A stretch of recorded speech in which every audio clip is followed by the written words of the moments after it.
가끔 길을 이렇게 걷다 보면 이렇게 교회들을 보게 됩니다. 그러면 목사라서 그럴 것 같아요. 이렇게 교회 광고 문구나 교회를 설명하는 이렇게 표지판들이 많이 있잖아요. 그러면 읽게 돼요. 그래서 이렇게 서갖고 쭉 읽어봐요. 그러면 교회에 대한 소개에 대한 이야기들이 쭉 있습니다. 근데 읽다 보면 거의 다 비슷한 얘기를 하고 있어요. 무슨 얘기를 하고 있냐면 우리 교회는 성경적인 교회입니다. 우리 교회는 선교하는 교회입니다. 또 우리 교회는 하나 더 있는 게 뭐냐면 예배가 회복되는 교회입니다. 뭐 이렇게 쓰여 있어요. 아니면 진정으로 예배의 기쁨이 넘치는 교회입니다. 뭐 이런 식의 문구 크게 한 세 분류로 이렇게 나눠서 쓰여 있는 거예요. 뭐 성경적인 교회도 이해가 되고 선교하는 교회도 이해가 됩니다. 근데 가끔 세 번째 있는 예배가 회복된 교회, 뭐 예배의 기쁨이 넘치는 이렇게 보고 있으면 순간 질문하게 돼요. 그 전에는 그러면 예배의 기쁨이 없었나? 이런 생각이 드는 거예요. 예배의 회복. 그러면 그 전에는 예배가 회복되지 않아 갖고 문제가 있었나? 뭐 이런 생각을 하면서 이렇게 머리에 이렇게 쫙 이렇게 스캔을 하다 보면 그 교회가 드리는 예배나 그 전에 드렸던 예배나 별 차이가 없어요. 뭐 순서도 별 큰 차이도 없고 목사님 뭐 설교하는 것도 큰 차이가 없고 뭘 얘기하는 거지? 근데 최근 들어서 좀 바뀐 건 최근은 아니지만 그래도 많이 바뀐 건 예배에 찬양이 많아졌다는 거죠. 그럼 찬양을 많이 드리는 게 예배 회복인가? 뭐 이런 생각을 하다 보면 제가 어렸을 때 기도원에 가면 찬양 엄청 하고 기도 엄청 하고 그랬어요. 뭐 그거나 예배나 뭐 별 차이가 없는 거예요. 생각해 보면 별 차이가 없는데, 뭐 이게 뭘 회복하자는 걸까? 뭐 이런 생각이 못돼 먹은 목사의 마음 속에 있어요. 그런데 이런 생각을 하면서 문득 또 오늘 본문을 읽으면서 문득 제가 목사가 되었을 때 한 집사님 찾아서 한 질문이 생각났어요. 뭐 목사가 처음 됐으니 뭐 알겠어요? 뭐 기껏해야 신대원에서 배운 거 뭐 또 대학원에서 해본 거 그 정도밖에 몰라요. 그 다음에 그 전에 있었던 어렸을 때부터 배웠던 교회에 대한 얘기밖에 모르는데 갑자기 한 집사님이 뜩 오시더니 이렇게 얘기하는 겁니다. 목사님, 신령과 진정으로 드리는 예배가 뭔지 아십니까? 이렇게 저한테 따지듯이 물으시는 거예요. 왜 이렇게 물으셨냐면 이분이 청년들이 드리는 찬양 예배가 마음에 안 드셨어요. 너무 싫은 거예요. 그러니까 자기가 드리는 예배가 신령과 진정으로 드리는 예배인데 왜 청년들은 막 드럼을 치고 기타를 치고 막 쌩 난리를 치면서 예배를 드리는지 모르겠다.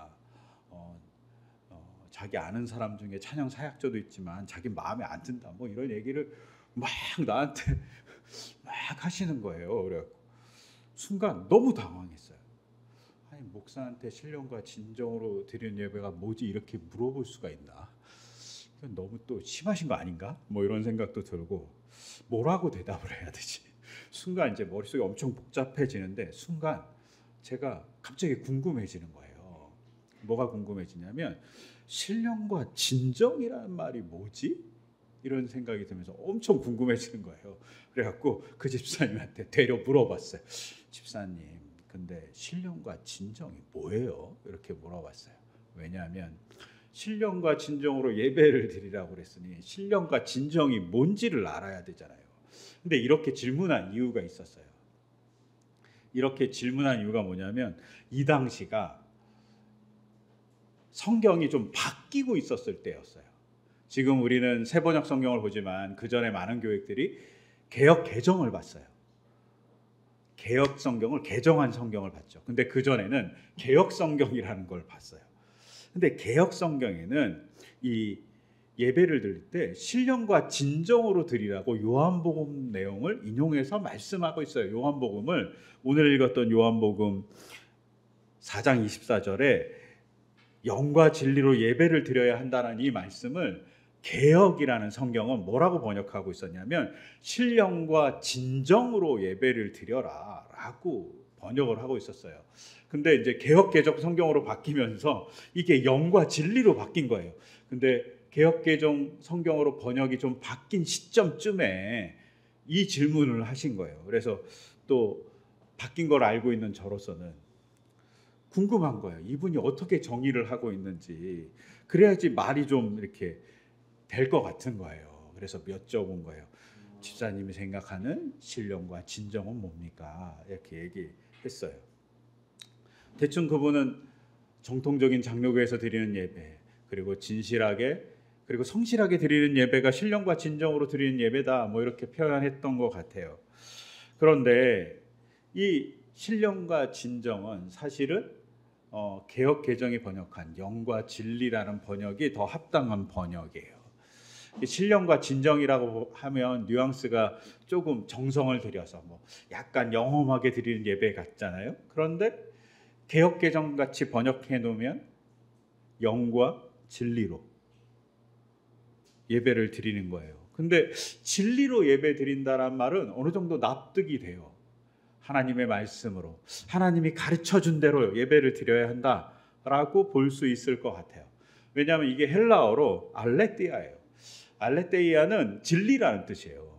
그리고 그 진리는 말씀일 수도 있고 그 진리는 예수님일 수도 있어요. 그러니까 이 진리라는 말로 예배를 드리라는 건 말씀에 근거해서 예배를 드려라, 혹은 예수님을 구주로 고백하는 마음으로 예배를 드리라, 이렇게 이제 해석이 가능해요. 근데 그 앞에 있는 영으로 예배를 드리라는 건 난감해요. 우리가 또 영적인 예배라고 막 그러잖아요. 우리 예배는 영적인 예배예요, 막 이렇게 얘기하시는 분이 계세요. 영으로 드리는 예배가 뭘까? 또 영은 헬라어로 푸뉴마예요. 정말 영이에요. 그래서 대뜸 생각나는 게 뭡니까? 영적으로 예배를 드리라는 말을 대뜸 생각나는 구절이 딱 하나예요. 성경에 제가 아는 한, 그리고 제가 설교를 주면서 검색을 한 해 있어서 영적인 예배라는 단어는 세번역 성경에는 안 나오고 개역 개정 성경에 딱 한 번 나와요. 영적인 예배 어디 나오냐? 로마서에 나와요. 로마서 12장 1절에 오늘 읽었던 로마서 12장 1절에 보면 맨 끝에 이것이 여러분이 드릴 합당한 예배입니다라고 했는데, 이 합당한 예배가 개역 개정 성경에는 뭐라고 번역되어 있냐면 영적인 예배니라 이렇게 기록되어 있어요. 제가 개역 개정으로 로마서 12장 1절을 읽어드리면 이래요. 그러므로 형제들아, 내가 하나님의 모든 자비하심으로 너에게 권하노니 너희 몸을 하나님이 기뻐하시는 거룩한 산제물로 드리라. 이는 너희가 드릴 영적 예배니라. 즉 산제물로 자신을 드리는 게 영적 예배라고 얘기하고 있어요. 그래서 영적 예배라는 말들을 아마 이 본문에서 근거해서 사용하셨을 가능성이 많아요. 근데 여기에 문제가 있어요. 세번역은 합당한 예배라고 번역했잖아요. 즉 이 합당한 혹은 영적이라는 단어가 푸뉴마가 아닌 거예요. 헬라어로 이 영적 혹은 합당한 예배라는 말은 로기코스예요. 로고스, 뭐 여기에 다 연관된 단어예요. 이 로기코스란 이 단어 합당하다, 적합하다, 뭐 이런 뜻에 더 가까워요. 그래서 세번역 성경은 영적 예배를 드려라 이렇게 얘기하지 않고 합당한 예배를 드리라고 번역하고 있는 거예요. 어떤 게 합당한 예배일까요? 거룩한 산제물로 자신을 드리는 예배가 합당한 예배입니다. 그러면 거룩한 산제물로 자신을 드리는 것을 로마서는 뭐라고 얘기하냐? 삶에서 하나님의 말씀을 실천하는 것, 삶에서 하나님을 증거하는 것, 삶에서 하나님 사람답게 사는 그 자세가 합당한 예배라고 로마서 앞뒤 문맥을 보면 설명할 수 있어요. 즉 영적인 예배라고 얘기하는 그 말은 뭐 신령하고 영험한 예배가 아니라 어떤 예배일까요? 하나님의 말씀을 실천하는 삶을 가지고 드리는 예배가 영적인 예배인 거예요. 합당한 예배인 거예요. 그러니 우리 교회가 영적인 예배를 드려요, 이 말이 성경적으로 보면 되게 웃긴 말이 돼버리고 말아요. 또한 헬라어 문법적으로 보면 이 말이 중언법에 가까워요. 중언법이 뭐냐면 이런 겁니다. 우리가 영어에서 브레드 앤 버터 그러면 빵과 버터를 주세요라는 말이 아니라 우리가 이 시험 문제 많이 나오잖아요. 브레드 앤 버터는 버터 바른 빵이란 뜻이잖아요. 이걸 중언법이라고 그러는데 말이 단어 두 개를 합하면 다른 의미가 되는 거예요. 이와 마찬가지로 영과 진리도 합해서 다른 의미가 될 수 있어요. 영과 진리, 즉 영으로, 말씀으로 라는 말은 두 개를 떨어서 생각하는 게 아니라 너의 모든 삶을 다 들여서 예배를 드려라라는 말로 해석될 수 있어요. 예수님께서 이 말씀을 누구에게 해요? 사마리아에서 만난 여인에게 합니다. 여인은 어떤 여인이에요? 우리가 잘 아는 대로 사마리아 우물가에서 만난 여인은 물을 낮에 들어와요. 왜? 사람들을 만나는 게 거북스러워요. 이유는 알 수 없어요. 그리고 남편이 5명이 넘어요. 근데 지금 살고 있는 남편도 남편이 아니라고 얘기해요. 예수님께서.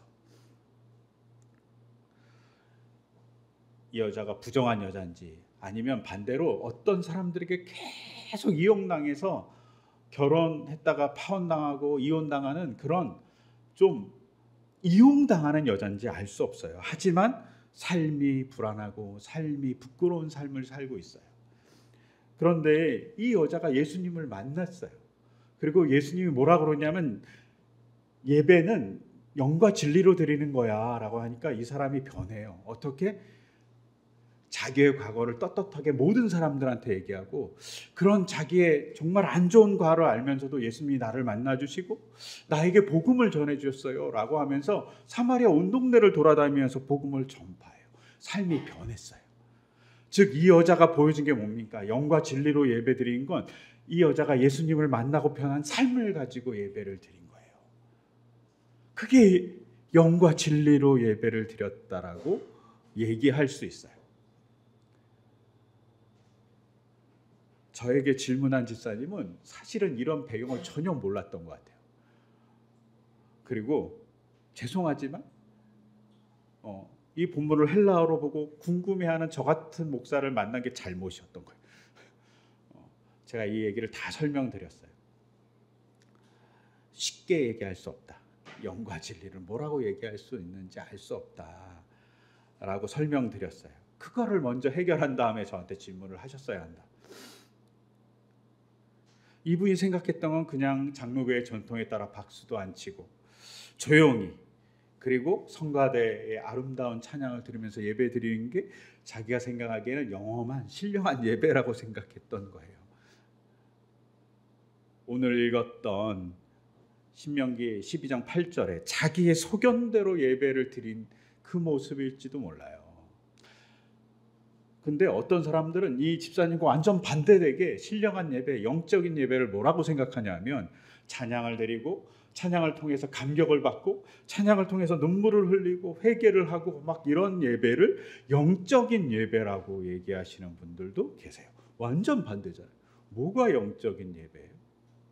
뭐가 하나님에게 합당한 예배예요? 제가 조금 전에 얘기 드렸잖아요. 삶으로 드린 예배가 합당한 예배라고.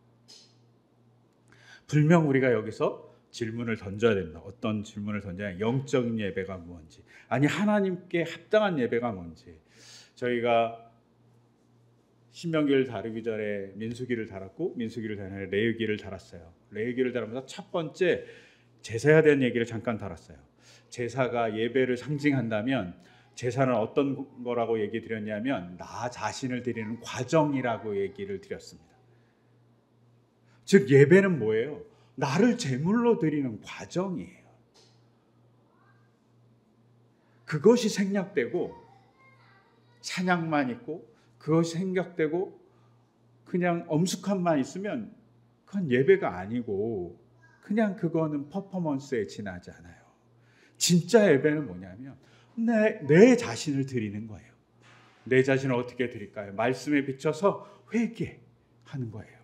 말씀에 비춰서 주님께서 나를 사랑해 주신 것을 아는 그 감사함으로 드리는 게 예배예요. 또한 뭡니까? 하나님께서 나를 먹여 살려주신 것에 대한 감사함으로 드리는 게 예배예요. 하나님과 만나는 그 만남의 즐거움으로 드리는 게 예배인 거죠. 즉 이런 모든 과정에 나를 드리는 것이 예배입니다. 형식이 중요하지 않아요. 예배의 본질이 중요합니다. 그걸 자꾸 놓치면 엉뚱한 질문을 하게 돼요. 사마리아 여인같이. 사마리아 여인이 뭐라고 질문합니까? 예수님을 만나서 그리심산에서 예배 드리는 게 맞습니까? 예루살렘에서 예배를 드리는 게 맞습니까? 이게 중요하지 않다잖아요. 예수님이. 영과 진리야. 너의 모든 삶을 가지고 드리는 게 예배다라고 얘기하시죠. 즉 예배의 본질은 내 자신을 드리는 겁니다. 이것이 레위기가 얘기하는 예배의 본질이에요. 그런데 이 예배의 본질에 대해서 한 가지 더 추가하고 있는 것이 오늘 읽었던 신명기의 얘기입니다. 신명기 시대에 신명기를 쓰고 있던 시대에 예배가 문제가 발생합니다. 그리고 그 문제에 대해서 해법으로 제시한 게 오늘 본문에 나옵니다. 오늘 본문 5절을 보면 신명기 12장 5절을 보면 이렇게 기록되어 있어요. 당신들은 주 당신들의 하나님이 자기의 이름을 두려고 거처로 삼으신 당신들 모든 지파 가운데 택하신 그곳으로 찾아가서 예배를 드려야 합니다. 예배의 회복에 전제가 달렸습니다. 어떤 전제가 달려면 두 가지예요. 첫째는 예배의 장소가 하나님이 택한 곳이어야 됩니다. 두 번째는 그 택한 곳에 뭐가 있냐면 하나님의 이름이 있습니다. 하나님이 있지 않아요. 이거 되게 중요합니다. 하나님이 안 계시고 하나님의 이름이 있습니다. 우선 첫 번째로 볼 것. 하나님이 택하신 곳에서 예배를 드리라고 해요. 사람이 선택하고 사람이 보기 좋고 그런 곳에서 예배하라고 그런 게 아닙니다. 그 본문 전에 쭉 보시면 2절에 당신들은 당신들이 쫓아낸 민족들이 무신을 섬기는 곳, 높은 산이든지 낮은 언덕이든지 무성한 나무 아래서든지 라고 얘기합니다. 고대 사람들이 어디서 예배를 드렸냐? 높은 산에서 예배를 드렸습니다. 아니면 거대한 나무가 있는 곳에서 예배를 드렸어요. 왜? 그것이 영험하다고 생각했으니까. 높은 산은 어떻습니까? 하나님과 가깝다고 생각해. 하나님이 하늘에 거주한다고 생각하니 가까운 곳에서 예배 드려야 한다고 생각하죠. 그러니까 바벨탑도 만든 거잖아요. 제가 신대원을 다닐 때 친구들이랑 양수리에 있는 수영관으로 사경회를 간 적이 있어요. 사경회 저녁 집회 다 마치고 나서 친구들과 몰래 수련장에서 빠져나왔어요. 산책하러. 그리고 어딜 갔냐면 유명한 두물머리를 갔어요. 두물머리 가보신 적 있잖아요. 이렇게 가보면 거기 큰 느티나무가 있어요. 두물머리라는 게 제가 정확한 건 모르겠지만 남한강과 북한강이 만나는 곳이라서 두물머리인 걸로 알고 있어요.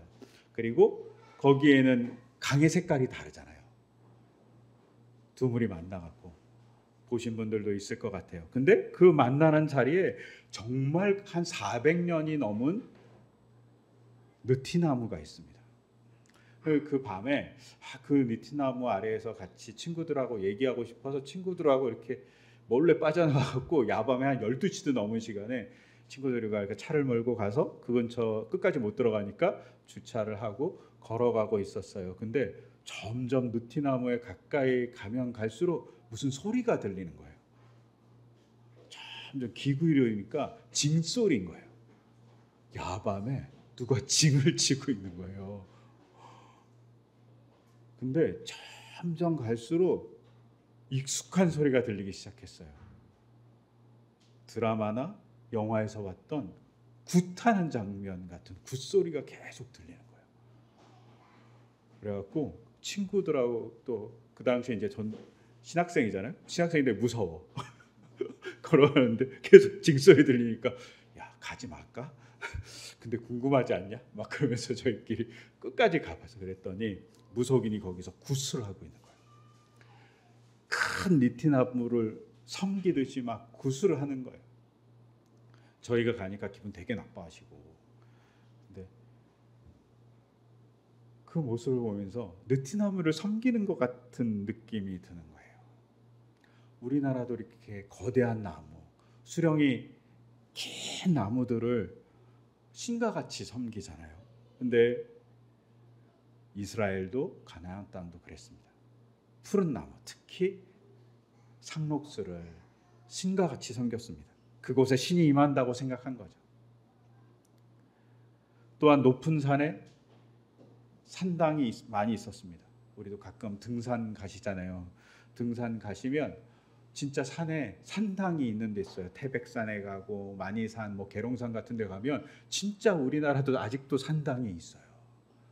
신을 섬기는 곳이 있다니까요. 왜? 신하고 가깝다고 생각하고 영험한 산이라고 생각하는 거예요. 그런데 하나님이 뭐라고 얘기하냐면 이런 걸 다 없애라고 얘기해요. 왜? 그것들은 다 영험하지 않다고, 피조물에 지나지 않다고 얘기하는 거예요. 그냥 산은 산일 뿐이고 나무는 나무일 뿐이에요. 그걸 섬김의 가치가 없다고 얘기하는 거예요. 그 가치 없는 것을 가지고 저항하라고 얘기하는 거죠. 가나안 땅 사람들이 섬기고 있는 그 신 같은 건 사실은 아무 의미 없다고, 너희가 그 아무 의미 없는 것에 아무 의미 없다는 도전을 하라고, 그때 그 백성들이 너희를 따를 거라고 얘기하는 겁니다. 장소의 권위 혹은 수령의 권위에 대해서 하나님이 중요하지 않다고 얘기하는 겁니다. 그런 것에 현혹되지 말라고. 단 어떤 곳에서 예배를 드리라고 얘기하냐면 하나님이 택하신 곳에서 예배를 드리라고요. 하나님이 택하신 곳이 어딜까요? 하나님과의 기억이 있는 장소입니다. 여러분, 이스라엘 백성이 제단을 쌓은 곳을 생각해 보세요. 여호와의 일에 모리아산에서 아브라함이 제단을 쌓았습니다. 여호와의 일에 하나님의 준비하심에 대한 기억이에요. 베델, 하나님의 집인데 야곱이 하나님을 만났던 곳에 대한 기념으로 제단을 쌓았던 곳이에요. 즉 이스라엘 사람들이 제단을 쌓은 곳은 어떤 곳이냐? 하나님과의 기억이 있는 곳입니다. 하나님을 생각하는 공간인 거죠. 하나님이 제사를 원했던 장소는 뭐냐면 하나님을 기억하는 장소입니다. 그 기억을 가지고 예배를 드리는 거죠. 어떤 장소의 신령함으로 드리는 게 아니라, 어떤 나무의 멋짐으로 드리는 것이 아니라 하나님에 대한 경험을 가지고 예배를 드리라는 겁니다. 두 번째, 하나님이 자신의 이름을 둔다고 얘기했어요. 하나님이 하나님의 경험을 둔 그 장소가 신격화되는 것을 원하지 않으세요. 어떤 곳이 되기 원하냐? 하나님과 만났던 기억을 통해서 기도하는 곳, 하나님과 연결되는 곳, 소통하는 공간으로서 원하지, 그 공간이 신격화되는 것을 원하지 않으세요. 이스라엘 백성이 하나님의 공간을 신격화해서 어떤 일이 벌어집니까? 유대인들이 성전을 신격화했어요. 그래서 어떻게 생각했냐면 성전만 있으면 우리는 망하지 않아 라고 얘기했어요. 근데 솔로몬의 성전이 바벨론에 의해서 파괴됩니다. 성전이 아무것도 안 남아요. 왜요? 이스라엘 사람들이 성전을 신격화했기 때문에. 예수님 당시 어떻습니까? 헤롯 성전이 있었습니다. 가장 큰 성전이라고 불려요. 근데 그 헤롯 성전, 그것은 10년도 못 버텼어요. 완공된 지. 왜요? 헤롯이 폭정을 하고 헤롯이 가난한 사람들을 착취하고 로마 제국에 아첨했는데 그것에 대해서 종교지자들이 한마디 하지 않았어요. 그냥 성전만 화려하면 됐으니까, 성전만 좋으면 됐으니까 그냥 외국적 행위에, 폭력적 행위에 침묵했어요. 성전이 성전답지 못했죠. 그러니까 어떻게 됩니까? 10년도 못 버텨요. 하나님의 말씀을 실천한 공간이 아닐 때 성전은 성전이 아닌 거예요. 저는 오늘날 우리가 이런 성전을 만들고 있는 건 아닌가? 라는 생각을 해요. 공간을 절대화하고, 그리고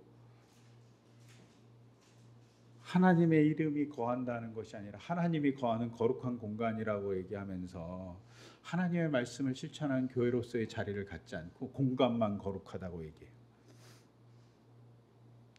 또한 그 공간에서 멋진 걸 추구해요. 멋진 음악, 화려한 조명, 화려한 배경들을 추구해요. 그런데 정말 더 중요한 건 합당한 예배를 드려야 되는 거죠. 하나님이 원하는 내 삶을 가지고 예배를 드려야 되는데 감정을 가지고 혹은 화려한 배경을 가지고 화려한 건물 안에서 드리는 예배가 우리는 좋다고 얘기하는 건물과 혹은 공간을 우리는 신격화하고 있어요. 이런 신격화가 신명기가 쓰여질 당시에 있었다는 겁니다. 어디서? 북이스라엘에서. 신명기를 쓰게 만든 사람들은 북이스라엘의 예언자 집단이거나 제사장 집단이었어요. 그들이 보니까 베델과 단에서 제단을 만들고 여로보암이 신격화하는 걸 봤어요. 이거 잘못됐다고 얘기하는 거예요. 공간이 신격화될 수 없다고. 공간에 임하시는 하나님에 대해서 우리가 예배하는 게 합당해야 한다고. 그 합당한 건 우리 삶으로 드리는 예배여야 된다고 얘기하는 사람들이 신명기를 쓴 북이스라엘의 사람들이었을 거예요. 그들의 말을 따르지 않은 것에 안타까움으로 쓰여진 게 신명기입니다. 근데 오늘날도 그러지 않나 생각해봐요. 본질, 우리의 삶을로 드리는 예배가 중요합니다.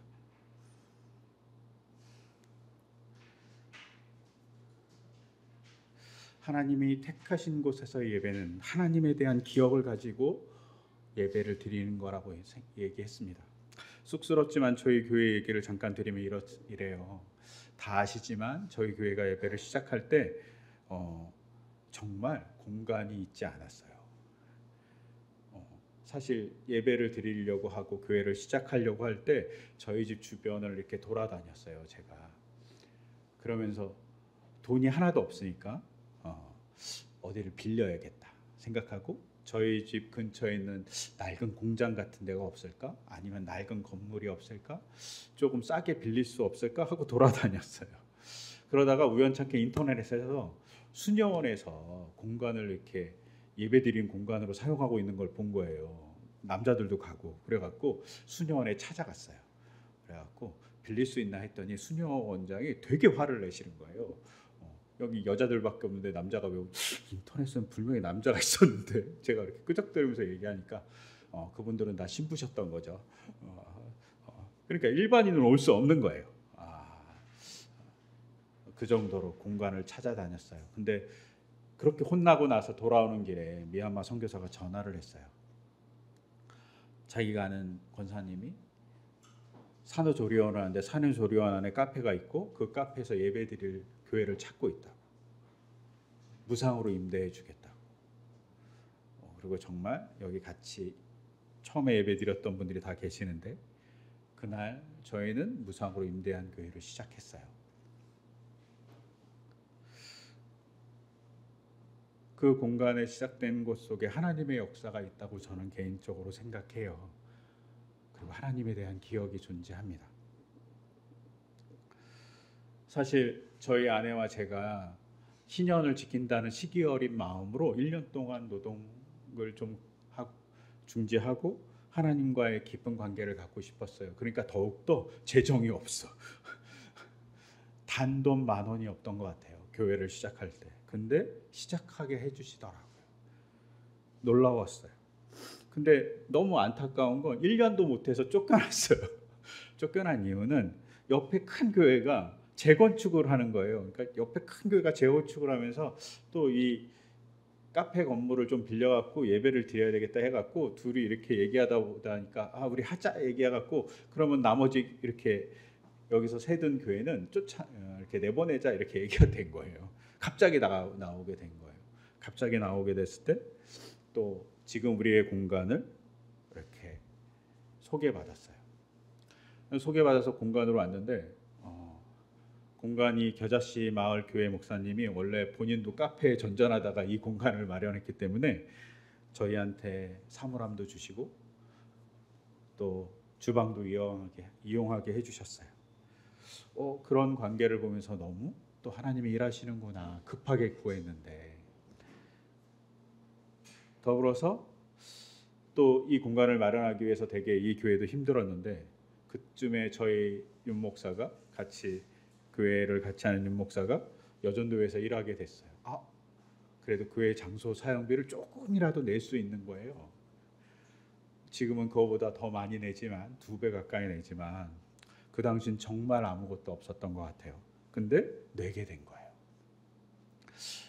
공간을 사용할 수 있게 일해 주시는 주님, 또 공간을 사용할 수 있게 겨자씨 마을 교회를 도와줄 수 있는 재정적인 능력이 생기는 것도 하나님의 은혜 같아요. 저에게서의 공간은 하나님에 대한 기억입니다. 즉 그런 기억을 가지고 예배를 드리는 것이 하나님이 정해진 공간에서 예배 드리는 거라고 생각해요. 또 하나님의 이름이 머무르는 공간으로서 현대가 예배를 드리는 거는 하나님이 이름, 즉 하나님께 기도하고 하나님의 말씀을 배우고 하나님의 역사를 나누는 공간으로서 공간을 사용함에 의미가 있어요. 공간을 신격화하는 데 의미가 있지 않고요. 그리고 우리가 이러잖아요. 상품이 있으면 상표를 붙이잖아요. 상표가 없는 상품도 있지만 대부분의 상표는 상표를 붙이잖아요. 심지어 요새는 과일에도 누구 상표 이렇게 딱 붙어 있잖아요. 심지어 우리 집 아들 이름으로 상표가 붙은 귤 농장도 있더라고요. 이게 되게 특이하더라고요. 처음 봤어요. 그런데 가끔 자기 이름을 걸고 살아가는 사람들이 있어요. 즉 하나님의 이름을 두려고 한 공간, 그것이 물리적인 공간이기도 하지만 우리가 잘 아는 대로 고린도전서 3장 16절에 의하면 우리 자신이, 우리 몸이 하나님의 성전이잖아요. 하나님의 이름을 붙이는 공간이 바로 우리잖아요. 하나님의 상표를 붙이고 있는 공간이 저라는 말이에요. 하나님의 상표에 합당한 삶을 사는 것, 그것이 바로 공간을 공간답게, 성전을 성전답게 만드는 겁니다. 하나님의 이름이 있는 공간, 하나님의 이름답게 사용하는 공간, 이 공간이 정말 하나님이 원하시는 공간입니다. 여러분, 이런 삶을 살아갈 때 예배가 예배답게 회복됩니다. 레위기는 분명 내 삶을 드리는 게 예배라고 얘기했어요. 신명기는 뭐라고요? 신명기는 하나님이 정해주신 공간, 그리고 하나님의 이름이라는 상표를 다는 공간이 하나님의 예배를 드리는 공간이고 자세라고 얘기합니다. 우리가 그런 자세를 가지고 예배를 드리기를 소망해요. 그러면 그것이 예배의 회복이고 예배의 본질을 회복하는 일이라고 생각합니다. 여러분, 우리가 그런 예배의 공간을 회복하는 놀라운 일을 우리 안에서 같이 해보면 좋을 것 같습니다. 그러면 레위기의 말씀, 신명기의 말씀이 우리를 통해서 이루어져 가는 것을 우리가 보게 될 겁니다. 그런 우리의 삶이 될 수 있게 해달라고 같이 기도했으면 좋겠습니다. 그런 삶으로 우리 삶이 예배되는 삶이 되기를 소망합니다. 제가 기도하겠습니다. 하나님, 우리의 삶이 예배하는 삶이기를 소망합니다. 그것이 형식적으로 주일에 예배 드리는 것이 아니라 우리의 삶의 자리 하나하나가 하나님의 이름표를 달고 살아가는 예배의 삶이기를 소망합니다. 그리고 그것을 통해서 하나님이 살아있음을 증거하는 우리의 삶이 되기를 소망합니다. 그리고 그 증거가 곧 우리의 합당한 예배이기를, 삶에서 드리는 예배가 될 수 있기를 소망합니다. 그런 예배를 드릴 수 있도록 우리에게 힘과 용기를 주시고 주님이 같이 동행해 주시기를 소망하며 이 모든 것 주 예수 그리스도 이름으로 기도드립니다. 아멘.